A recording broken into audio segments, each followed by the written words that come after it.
Ils n'ont jamais été aussi nombreux en France. Il y a aujourd'hui 16 millions de retraités. C'est à peu près un quart de la population. Ils touchent en moyenne, selon les statistiques, 1 300 € par mois.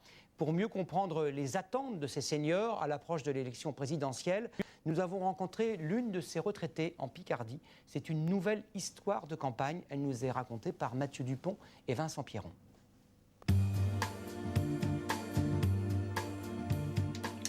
Depuis 2 ans qu'elle est à la retraite, les genoux de Chantal sont à rude épreuve. Peinture, carrelage, enfin, à 62 ans, elle a du temps pour elle.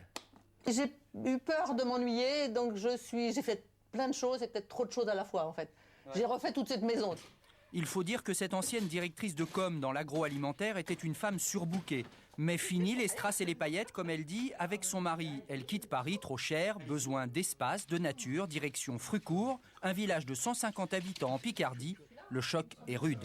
On se dit à un moment donné, mais est-ce que j'ai pas fait une erreur? C'est une vie totalement différente, c'est une seconde vie en fait.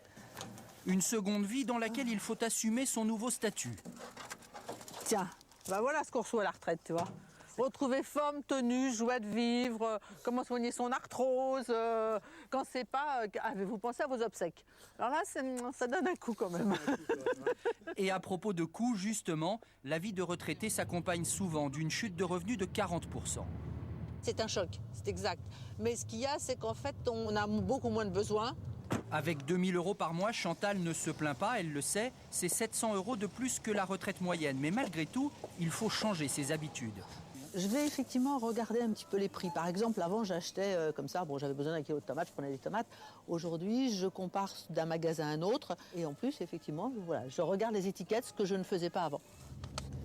Donner du sens à sa retraite, se sentir utile, comme Chantal, en France, un retraité sur 3 donne de son temps pour aider les autres. Une demande. Dans cette association, on aimerait bien que dans la campagne électorale, on ne considère pas les retraités uniquement comme une charge pour la société. C'est une force d'action puisque les retraités s'impliquent dans toutes les actions qu'on peut imaginer pour aider et quelquefois se substituer effectivement à l'économie active. Cette deuxième vie lui permet aussi de passer plus de temps avec Thomas, son petit-fils, et finalement, avec la crise, c'est pour lui qu'elle s'inquiète le plus. Est-ce qu'eux, ils auront la chance d'arriver un jour en retraite et de pouvoir être heureux comme moi je le suis aujourd'hui?